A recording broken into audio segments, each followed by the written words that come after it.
Roma tarihinin en güçlü adamlarından biri. Ordular ona sadık. Halk onu seviyor.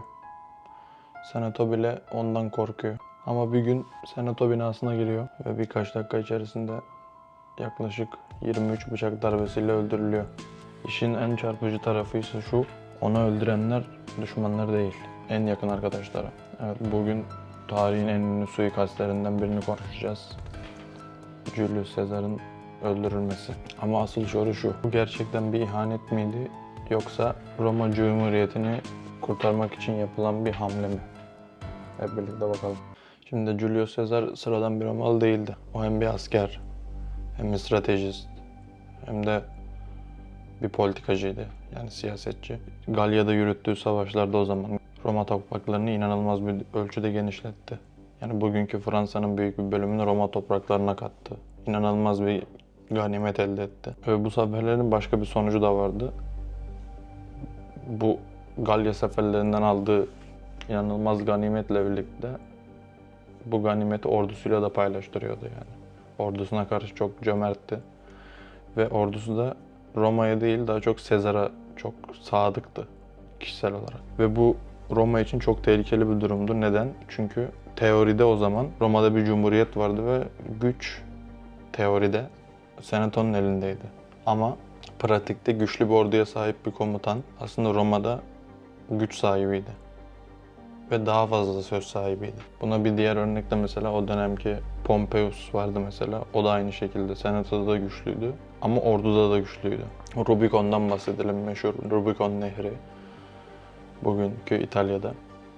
Şimdi Rubicon bugün de hatta yani geri dönüş olmayan bir yola girdiğin zaman işte Rubicon Nehri'ni geçmek denir mesela. Bu zaten Sezar'dan gelir. Milattan önce işte 49 yılında Sezar tarihin böyle en sembolik kararlarından birini verdi. Ordusuyla birlikte Rubicon'u geçti. Roma yasalarına göre normalde bir komutan yani kendi ordusuyla birlikte İtalya'ya giremezdi. Ama Sezar bunu yaptı, bir risk aldı, dedi ki hatta orada o meşhur sözü söylüyor. Diyor ki Alea iacta est. Ne demek? Zar atıldı. Yani artık ne olacaksa olsun. Sonunu düşünmüyor yani. Sonunu düşünen kahraman olamaz tarzı. Bu aslında hani ne anlama geliyor tabii? Artık geri dönüş yok.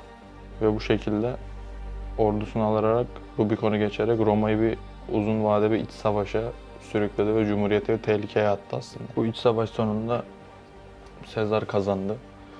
Rakiplerini yendi, bütün ordularını dağıttı.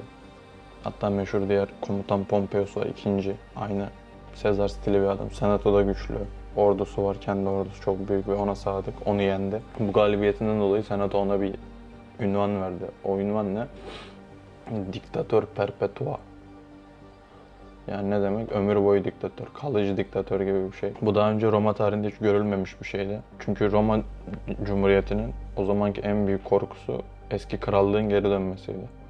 Ve en son Roma kralı 500 yılı önce kovulmuştu. Sonra onun kovulmasıyla Cumhuriyet gelmişti. Sonra bu hareketinden dolayı Senato'daki senatörler şu soruyu sormaya başladı. Ya Sezar kral mı olmak istiyor? Sezar'ın derdi aslında Roma değil de kendi krallığını tekrar geri getirmek mi? Çünkü Sezar daha şey demedi yani. Hiç böyle demiyordu açık açık ben kral olacağım, imparator ben olacağım değil. Şeyi maskeliyordu yani nasıl maskeliyordu? Roma'yı ben kurtaracağım, sistemi düzelteceğim gibi bir şekilde aslında Roma'ya girmişti. Tabii Sezar tek yetki sahibi olarak Senato'ya girdi. Senato'yu yönetiyordu. Ve Senato'daki bazı isimler Sezar'ın bu gücünden çok rahatsız oldular. Çünkü adamlarda hani eski düzenin tekrar gelme korkusu vardı dediğim gibi. Ve aralarında gizli bir plan yapmaya başladılar Sezar'ı devirmek için. Planın ilginç tarafı da şu, komploya katılanlar arasında Marcus Brutus da vardı. Brutus. Ve Brutus sadece bir senatör değildi. Sezar'ın çok güvendiği biriydi. Sezar'ın oğlu söylentileri vardı. Kendi evliliğinden değil de bir şeyden Sezar'ın oğlu olduğu söyleniyordu ama bu tabii daha resmi oğlu değildi yani varisi değildi. Ve bunu bildiği için de Sezar hep ona bir oğul gibi davrandığını söylüyor tarihçiler. Bu da tabii hikayeyi daha dramatik bir hale getiriyor. Yani aslında bu komployu kuran adamın en yakın oğlu gibi gördüğü kişiyi Sezar bilmiyordu. Milattan önce 44 yılı Rubicon'u geçmesinden yaklaşık 5 sene geçti. Ve Roma'da herkesin bildiği bir tarih vardı, 15 Mart. Bugün. O da böyle bir tesadüf. Ve Roma takviminde buna Mart'ın idleri deniyordu. İd. Bazı kaynaklara göre Sezar uyarılmıştı o zamanki kahinler tarafından. Hani senatoya gitme, bak kötü bir şey olacak, dikkatli ol falan filan. Sürekli bu kahinler hani Mart'ın idlerinden sakın diyorlardı Sezar'a. Ama Sezar dedi ki ben bu toplantıya gideceğim. Belki de gücüne fazla güveniyordu. O zamanki gücüne çok fazla güveniyordu. Sezar senatoya girdi. Senatoyu yönetmek için. Normal bir oturumdu yani. Senatörler bir anda bunun etrafını sardılar. Bu hala böyle inanamadı. Ve bir anda bütün senatörler bıçaklarını çektiler. Toplam 23 tane darbe aldı Sezar. Ve o anın tabii ki en dramatik kısmı Sezar böyle kafayı çevirdiğinde en yakını Brutus'u da aralarında bir bıçakla görüyor. Ve orada diyor ki "Et Brutus, sen de mi Brutus?" diyor meşhur. Tabii bu söz gerçek mi yoksa bu hikayeyi dramatik bir hale getirmek için mi böyle denildi hala bugün bile tartışılıyor. Ama neticede tarihe geçti bu şekilde. Ve bu hikayenin en meşhur, hikaye bilinmese de herkes tarafından bilinen sözü bu yani. "Sen de mi Brutus?" Ve birkaç saniye sonra o zaman Roma'nın en güçlü adamı yere düşüp can verdi. Ve burada gerçekten tartışmalı ve zor bir soruya geliyor. Brutus ve diğer senatörler kendilerini haklı görüyorlardı. Kendilerini şu şekilde savunuyorlardı. Onlara göre artık Sezar güçlü bir lider değildi. Roma Cumhuriyeti için bir tehditti. Çünkü Roma'nın o zamanki cumhuriyetin üzerine kurulduğu şey, hani kimse tek başına bir güç olamazdı. Yani güçler ayrılığı olması gerekiyordu. Ama Sezar halk tarafından seviliyordu. Kendine sadık bir ordusu vardı. Ve kendisini aslında Roma'dan büyük görüyordu aslında. Ve bazı senatörler doğal olarak şu soruyu sormaya başlamıştı. Eğer şimdi biz bir şey yapmazsak Roma tekrar eski kötü haline, krallık haline geri dönecek diyorlardı.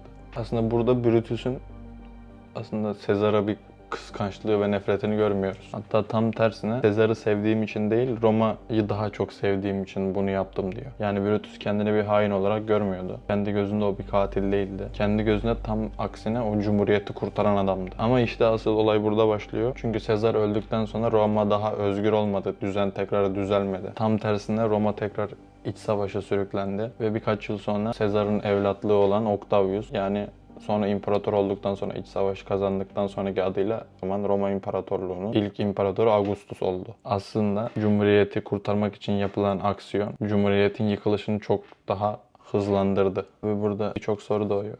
Eğer Brutus'un yerinde siz olsaydınız, hani Cumhuriyeti kurtarmak için en yakınınız olan Sezar'ı öldürür müydü? Veya Brutus bir hain miydi düz? Yoksa Roma'yı kurtarmaya çalışan asıl kahraman Brutus müydü? Ya da Sezar yaşasaydı Roma daha mı iyi olurdu? Yoksa Brutus doğru mu yaptı? Çok ikilemli, çok değişik bir olay yani gerçekten. Yorumlarda ben de gerçekten merak ediyorum. Bakalım sizin fikirleriniz ne? Bununla alakalı çok güzel bir dizi var. HBO'nun. Onu bak buraya koyacağım. Rome direkt.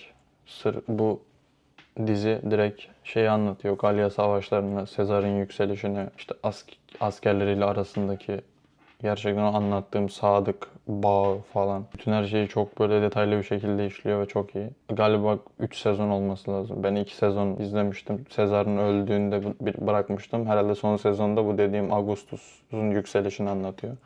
Ama zaten ilk 2 sezon gayet iyi. Bu bütün olayları detaylı olarak ilgileniyorsanız, bu şeyle, tarihi seviyorsanız gayet de güzel bir dizi. Zaten HBO'nun dizileri genelde iyi oluyor. Onu dediğim gibi tekrar buraya koyarım. Evet arkadaşlar, izlediğiniz için teşekkür ederim. Tuna Ninja kanalından herkese merhaba ve görüşürüz.